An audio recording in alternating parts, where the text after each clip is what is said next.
Assalamualaikum warahmatullahi wabarakatuh. Aku bersaksi bahwa tidak ada ilah yang berhak diibadahi dengan benar kecuali Allah semata, tidak ada sekutu baginya, dan aku bersaksi bahwa Muhammad adalah hamba dan utusan Allah. Wahai orang-orang yang beriman, bertakwalah kepada Allah dengan sebenar-benar takwa dan janganlah kalian mati kecuali Dalib bin Fihr bin Malik bin Anadr bin Kinanah bin Huzaimah bin Mudrikah bin Ilyas bin Mudar bin Nizar bin Ma'at bin Adnan, dan Adnan adalah salah satu putra Nabiullah Ismail bin Ibrahim al-Khalil salam terlimpah atas Nabi kita dan atas keduanya. Beliau adalah penutup para nabi dan rasul, serta utusan Allah kepada seluruh manusia. Beliau adalah hamba yang tidak boleh disembah, dan rasul yang tidak boleh didustakan. Beliau adalah sebaik-baik makhluk yang paling utama dan paling mulia di hadapan Allah Ta'ala, derajatnya paling tinggi, dan kedudukannya paling dekat kepada Allah. Beliau diutus kepada manusia dan jin dengan membawa kebenaran dan petunjuk, yang diutus oleh Allah sebagai rahmat bagi alam semesta. Sebagaimana firman-Nya pada surat Al-Anbiya ayat 107 yang artinya, dan tidaklah kami mengutusmu melainkan untuk menjadi rahmat bagi semesta alam. Allah Ta'ala menurunkan kitabnya kepadanya, memberikan amanah kepadanya atas agamanya, dan menugaskannya untuk menyampaikan risalahnya. Allah telah melindunginya dari kesalahan dalam menyampaikan risalah ini, sebagaimana firman-Nya pada surat An-Najm ayat 3 dan 4 yang artinya, dan tidaklah yang diucapkannya itu, Al-Quran, menurut kemauan hawa nafsunya. Ucapannya itu tiada lain hanyalah wahyu yang diwahyukan kepadanya. Ahlus Sunnah wal Jamaah mengimani bahwa Allah Ta'ala mendukung, menguatkan nabinya dengan mukjizat-mukjizat yang nyata dan ayat-ayat yang jelas. Di antara mukjizat-mukjizat tersebut dan yang terbesar adalah Al-Quran yang dengannya Allah mengemukakan tantangan kepada umat yang paling fasih dan paling mendalam, bahasanya, serta paling mampu bermantik, berlogika. Mukjizat terbesar setelah Al-Quran yang dengannya Allah menguatkan nabinya adalah mukjizat Isra dan Miraj, yaitu dibawanya Nabi Muhammad oleh malaikat Jibril pada satu malam dari Makkah ke Baitul Maqdis kemudian ke langit sampai ke Sidratul Muntaha. Dan beliau melakukan Isra dan Miraj dengan ruh dan jasadnya dalam keadaan sadar. Juga mukjizat-mukjizat lainnya. B. Keyakinan Ahlus Sunnah wal Jamaah tentang Muhammad Rasulullah. 1. Keumuman risalah Nabi Muhammad. Bahwa Nabi Muhammad diutus oleh Allah ke muka bumi untuk segenap jin dan manusia dengan membawa kebenaran, petunjuk dan cahaya yang terang. Dalil tentang keumuman risalah beliau adalah firman Allah pada surat Saba ayat 28 yang artinya, dan kami tidak mengutus kamu, melainkan kepada seluruh umat manusia, sebagai pembawa berita gembira dan sebagai pemberi peringatan, tetapi kebanyakan manusia tiada mengetahui.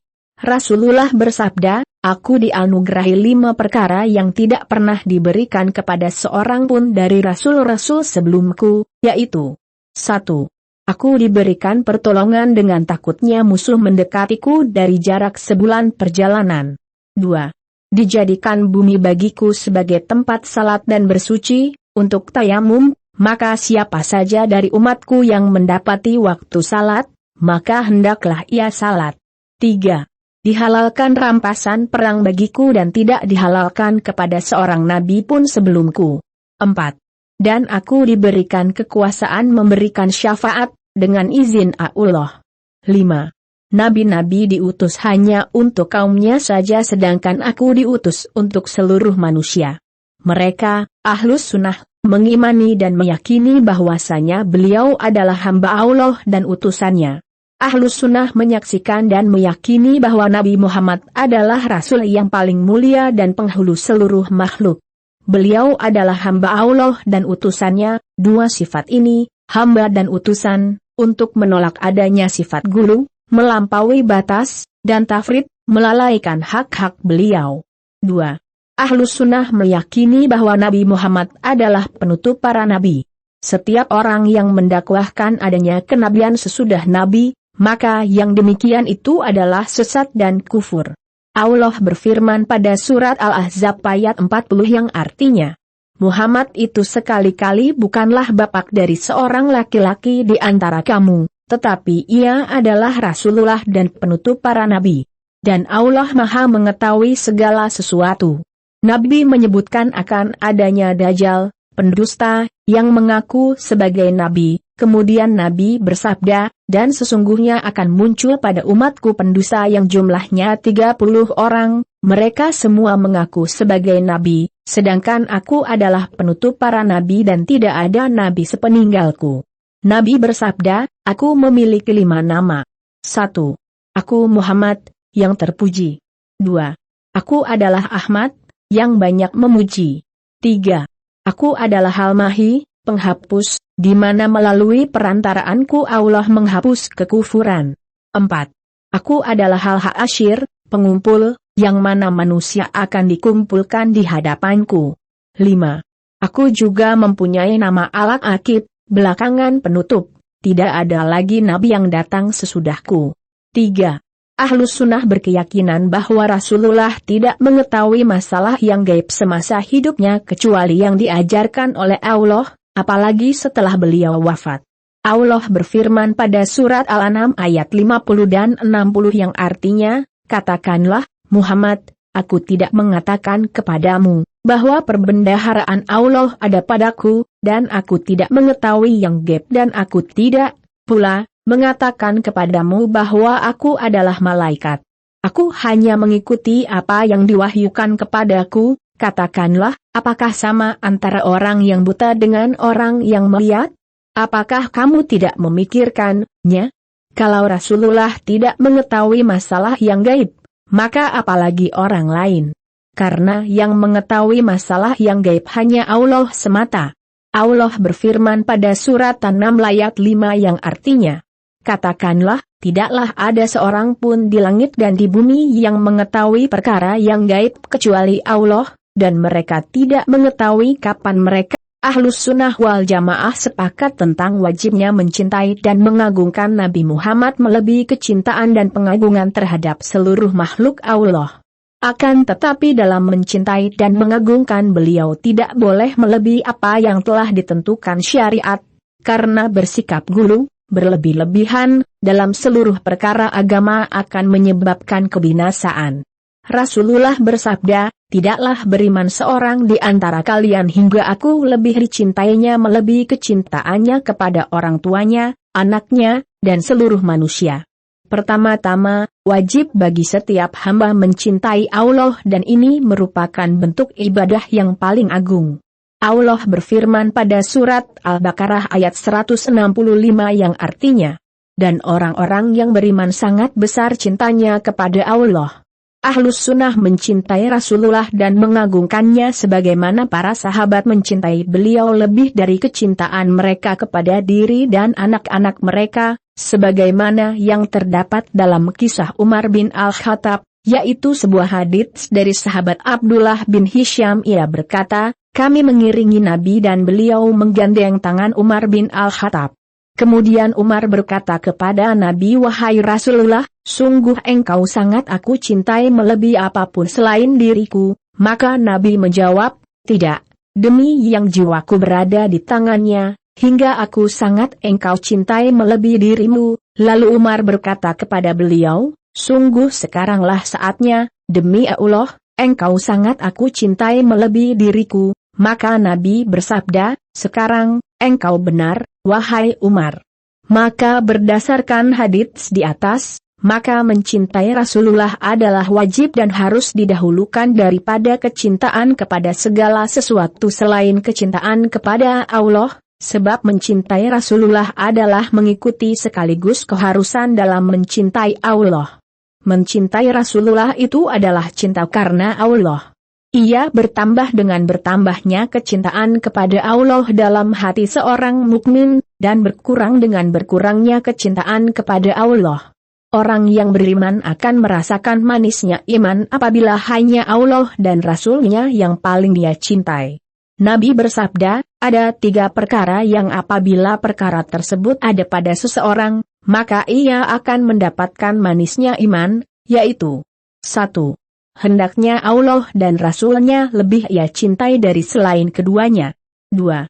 Apabila ia mencintai seseorang, ia hanya mencintainya karena Allah. 3. Tidak suka untuk kembali kepada kekufuran setelah Allah menyelamatkannya, sebagaimana ia tidak mau untuk dilemparkan ke dalam api. Mencintai Rasulullah mengharuskan adanya penghormatan, ketundukan dan keteladanan kepada beliau serta mendahulukan sabda beliau di atas segala ucapan makhluk, serta mengagungkan sunnah-sunnah beliau. Al-Allamah Ibnu Qayyim berkata, setiap kecintaan dan pengagungan kepada manusia hanya dibolehkan dalam rangka mengikuti kecintaan dan pengagungan kepada Allah. Seperti mencintai dan mengagungkan Rasulullah, sesungguhnya ia adalah penyempurna kecintaan dan pengagungan kepada Rabb yang mengutusnya. Umatnya mencintai beliau karena Allah telah mencintai dan memuliakannya. Maka kecintaan ini adalah karena Allah, sebagai konsekuensi dalam mencintai Allah. Maksudnya, bahwa Allah meletakkan kewibawaan dan kecintaan kepada Nabi. Karena itu tidak ada seorang manusia pun yang lebih dicintai dan disegani dalam hati para sahabat kecuali Rasulullah. C. Konsekuensi dan tanda-tanda cinta kepada Rasulullah. 1.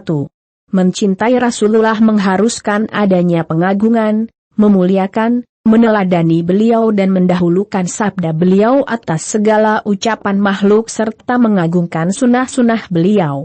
2. Mentaati apa yang Rasulullah perintahkan. Allah memerintahkan setiap muslim dan muslimah untuk taat kepada Rasulullah, karena dengan taat kepada beliau menjadi sebab seseorang masuk surga. Kita wajib mentaati Nabi dengan menjalankan apa yang diperintahkannya dan meninggalkan apa yang dilarangnya. Hal ini merupakan konsekuensi dari syahadat, kesaksian, bahwa beliau adalah Rasul, utusan Allah. Dalam banyak ayat Al-Quran, Allah memerintahkan kita untuk mentaati Nabi Muhammad, di antaranya ada yang diiringi dengan perintah taat kepada Allah sebagaimana firman-Nya pada surat An-Nisa ayat 59 yang artinya, hai orang-orang yang beriman, taatilah Allah dan taatilah Rasul-Nya, Muhammad.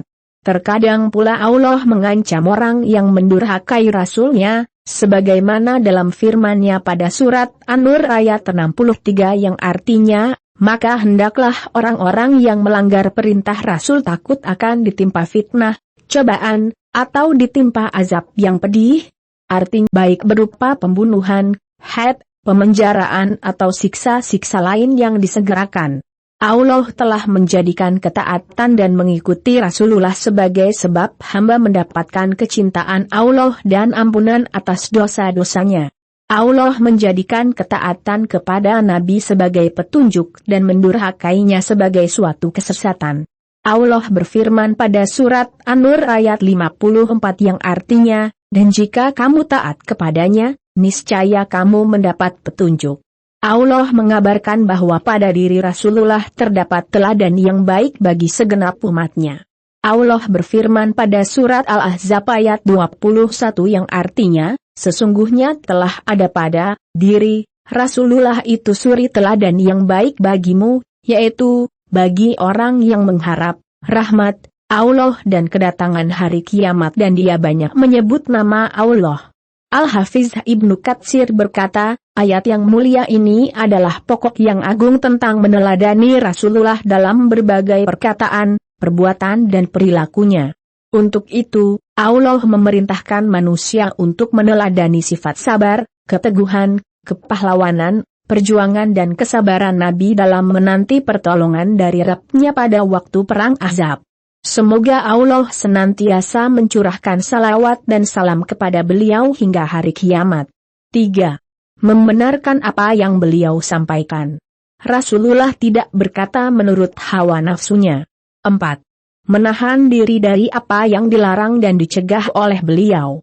Allah berfirman pada surat Al-Hasyr ayat 7 yang artinya, apa yang diberikan Rasul kepadamu, maka terimalah dia. Dan apa yang dilarangnya bagimu, maka tinggalkanlah, dan bertakwalah kepada Allah. Sesungguhnya Allah sangat keras hukumannya. 5. beribadah sesuai dengan apa yang beliau syariatkan, atau dengan kata lain wajib ittiba kepada beliau. Agama Islam sudah sempurna, tidak boleh ditambah dan tidak boleh dikurangi. Rasulullah diutus oleh Allah untuk mengajarkan umat Islam tentang bagaimana cara yang benar dalam beribadah kepada Allah, dan beliau telah menyampaikan semuanya. Oleh karena itu, umat Islam wajib ittiba kepada Rasulullah agar mereka mendapatkan kecintaan Allah, kejayaan dan dimasukkan ke dalam surganya. Ittiba kepada Rasulullah hukumnya adalah wajib, dan ittiba menunjukkan kecintaan seorang hamba kepada Allah.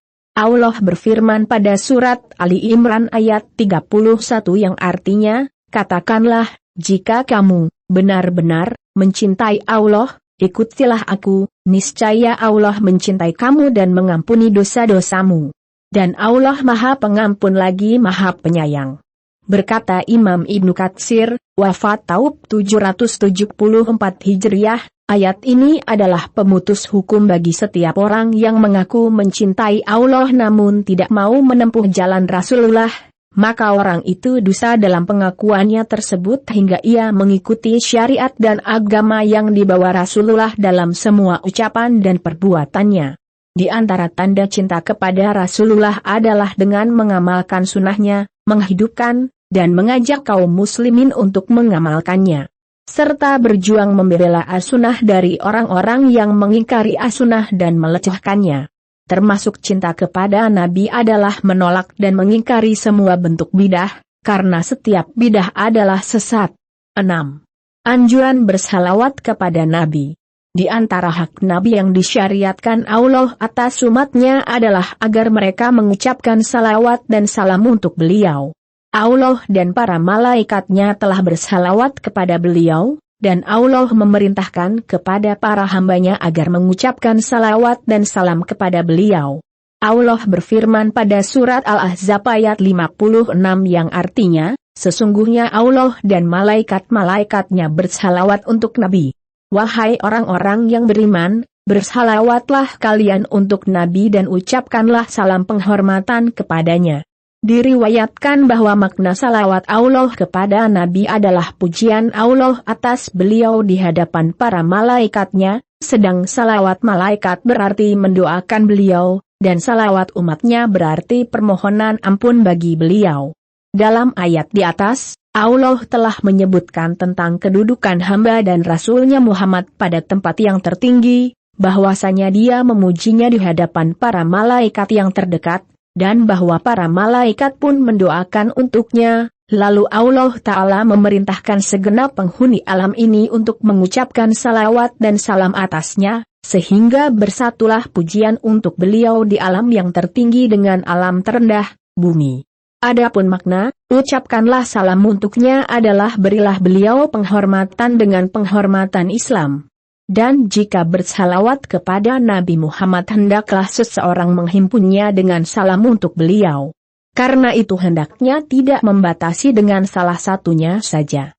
Misalnya dengan mengucapkan, sallallahu alaih, semoga salawat dilimpahkan untuknya, atau hanya mengucapkan, alaihi salam, semoga dilimpahkan baginya keselamatan. Hal itu karena Allah memerintahkan untuk mengucapkan keduanya. Mengucapkan salawat untuk Nabi diperintahkan oleh syariat pada waktu-waktu yang dipentingkan, baik yang hukumnya wajib atau sunnah muakkadah. Dalam kitab Jalalaul Afham, Ibnul Qayyim menyebutkan 41 waktu, tempat. Beliau memulai dengan sesuatu yang paling penting yakni ketika salat di akhir tasyahud.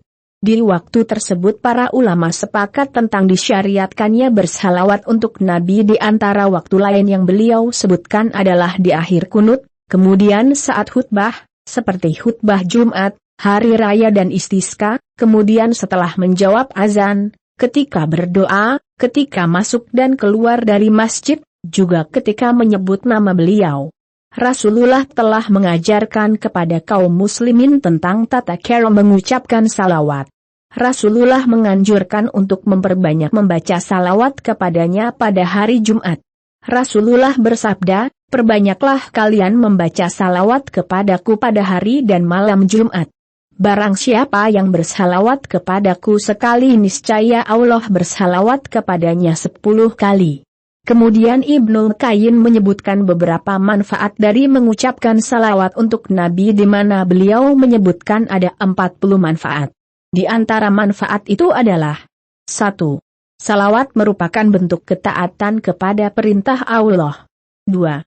Mendapatkan 10 kali salawat dari Allah bagi yang bersalawat sekali untuk beliau. 3. Diharapkan dikabulkannya doa apabila didahului dengan salawat tersebut. 4.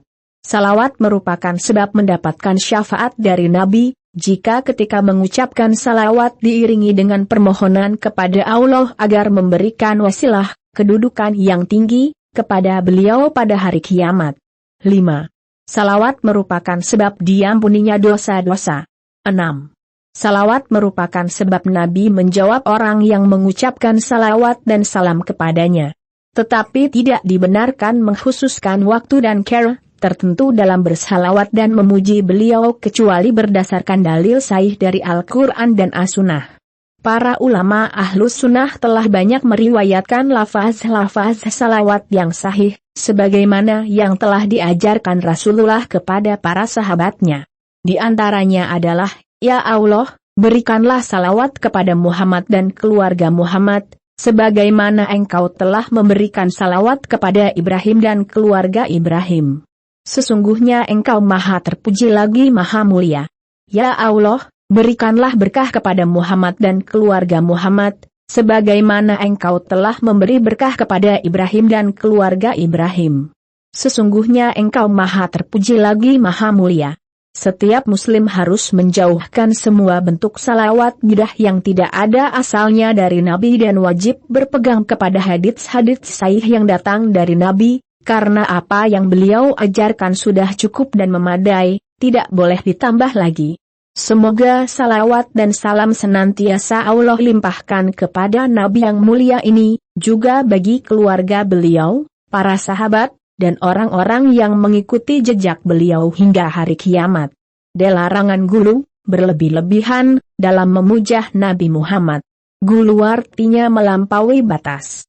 Allah berfirman pada surat An-Nisa ayat 171 yang artinya, janganlah kamu melampaui batas dalam agamamu. Rasulullah bersabda, jauhkanlah diri kalian dari gulu, berlebih-lebihan, dalam agama, karena sesungguhnya sikap gulu ini telah membinasakan orang-orang sebelum kalian. Salah satu sebab yang membuat seseorang menjadi kufur adalah sikap gulu dalam beragama, baik kepada orang salih atau orang yang dianggap wali, maupun gulu kepada kuburan para wali, hingga mereka minta dan berdoa kepadanya padahal ini adalah perbuatan syirik akbar, syirik besar. Sedangkan itra artinya melampaui batas, berlebih-lebihan, dalam memuji serta berbohong karenanya. Dan yang dimaksud dengan gulu dalam hak Nabi adalah melampaui batas dalam menyanjungnya, sehingga mengangkatnya di atas derajatnya sebagai hamba dan rasul, utusan Allah, menisbatkan kepadanya sebagian dari sifat-sifat ilahiyah. Hal itu misalnya dengan memohon dan meminta pertolongan kepada beliau, tawasul dengan beliau, atau tawasul dengan kedudukan dan kehormatan beliau, bersumpah dengan nama beliau, sebagai bentuk ubudiyah kepada selain Allah, perbuatan ini adalah syirik.